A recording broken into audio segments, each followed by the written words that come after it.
Olá a todos, meu nome é Pedro Lima Corsaki e hoje eu vou apresentar o projeto e documentação de Sistema de Automação para a cadeira de Sistema de Automação 2 do curso de Engenharia de Automação.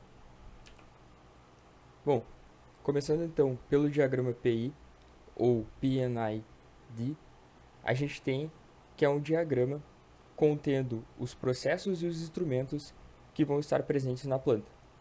Para esse trabalho foi proposto que a gente fizesse um reservatório de 10 metros de altura que tivessem dois controladores de nível, um a 10% de preenchimento e o outro a 90%, para a gente conseguir ligar e desligar a bomba dependendo do nível do reservatório.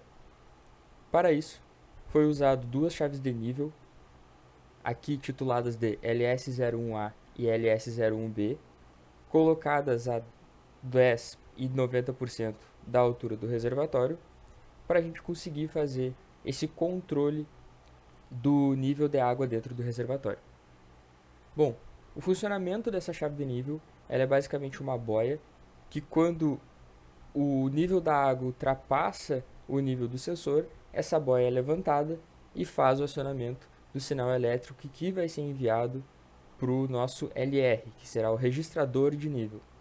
Esse registrador fica responsável por guardar as informações vindas das chaves, se estão ativadas ou não, e depois, posteriormente, enviar essa informação para a nossa bomba de água, assim ativando ou não a entrada de água dentro desse reservatório.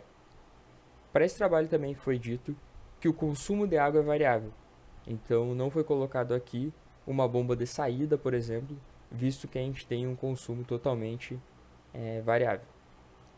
Também foi pedido que fosse avaliado a temperatura dentro do reservatório.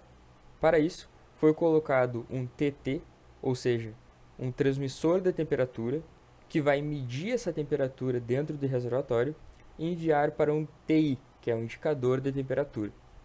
Esse TT vai estar no campo, ou seja, próximo ao reservatório, e o TI vai estar no painel de controle central. Também, para a gente conseguir medir o nível dentro do reservatório, tem-se um LT, que é um transmissor de nível. Esse LT ele vai medir o nível dentro do reservatório e enviar essa informação para dentro do LI, que é um indicador de nível que vai estar no painel central. Então a gente tem dentro do painel central, desse painel de controle principal, um indicador de nível e de temperatura para a gente conseguir enxergar essas informações de temperatura e nível.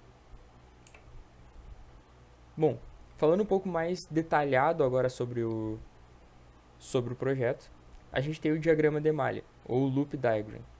Basicamente, ele é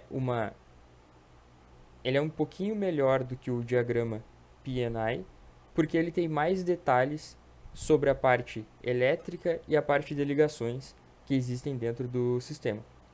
Então aqui nós podemos ver que a gente tem a área do campo, do painel de campo e do painel de controle central. O painel de campo seria onde todas as informações seriam coletadas e enviadas para outro lugar, ou seja, seria o nosso painel de controle no campo.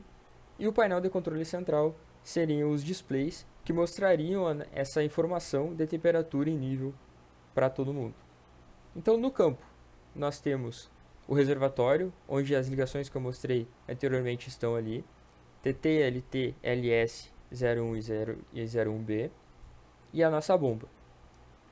Eles têm os terminais positivos e negativos, que são conectados com os terminais positivos e negativos do nosso TI, do nosso LI. Essa comunicação entre transmissor e indicador é feita eletricamente, ou seja, o TT, por exemplo, pega a leitura de temperatura em graus e também converte para a corrente elétrica, de 4 a 20 mA. O LT, a mesma coisa, sendo 4 0% e 20 mA sendo 100% da capacidade do sensor. Através da chave de nível, a gente tem, digamos que uma entrada booleana, uma saída booleana. A gente sabe se ela está ativada ou não ativada. Não tem um controle de nível exato.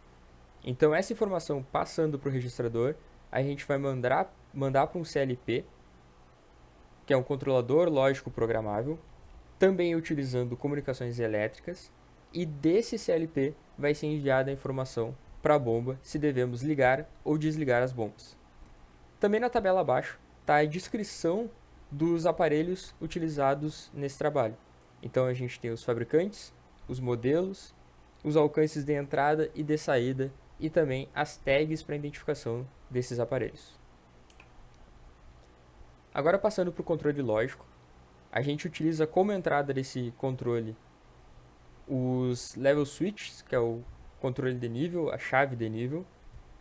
Essas chaves têm os contatos NA, ou seja, são normalmente abertos, os quais são fechados caso a água alcance essas chaves de nível, ou seja, o 10% e o 90% do reservatório. Esse controle é responsável por ligar e desligar a nossa bomba. Então, abaixo temos uma imagem que foi feita no software CodeSym, exemplificando como seria um programa em ladder para fazer esse controle. Então, na primeira linha, nós temos o LSH, ou seja, Level Switch High, que seria a nossa 90% do reservatório, e o LSL, que seria o Level Switch Low, que seria o 10%. À direita, nós temos a bomba como nosso atuador. Então, a lógica que a gente tem é bem simples. São 3 pontos principais nessa lógica que deve ter atenção. O primeiro, ambos sensores desligados. Então, nós temos que o reservatório está abaixo de 10%. Então, a bomba deverá ser ligada.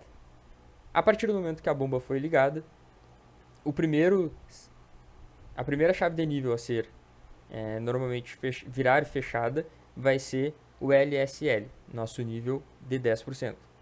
A bomba deverá continuar ligada nesse caso, até o momento que a água alcançar os 90% da altura do reservatório.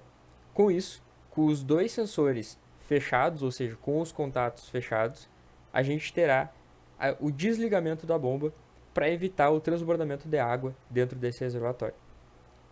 Alguns problemas podem acontecer nesse meio tempo.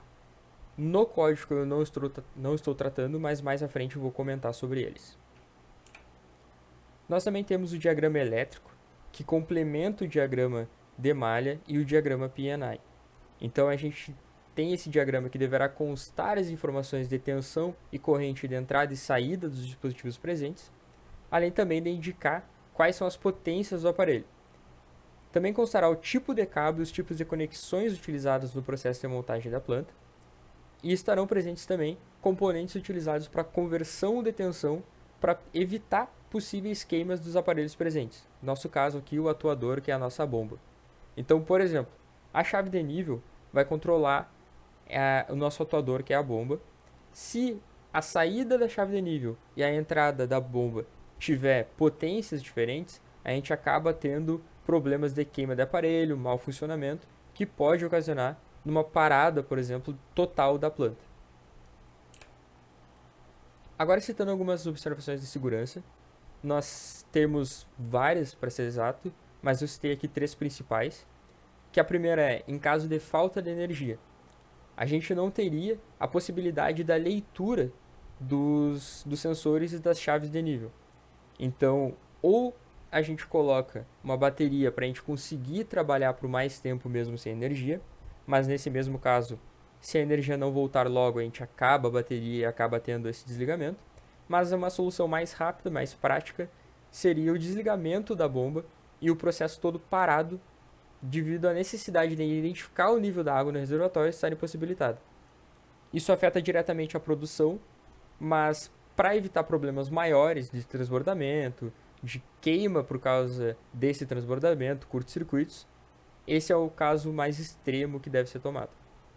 O segundo é em caso de uma temperatura elevada do líquido, porque a gente tem chaves e sensores dentro desse reservatório.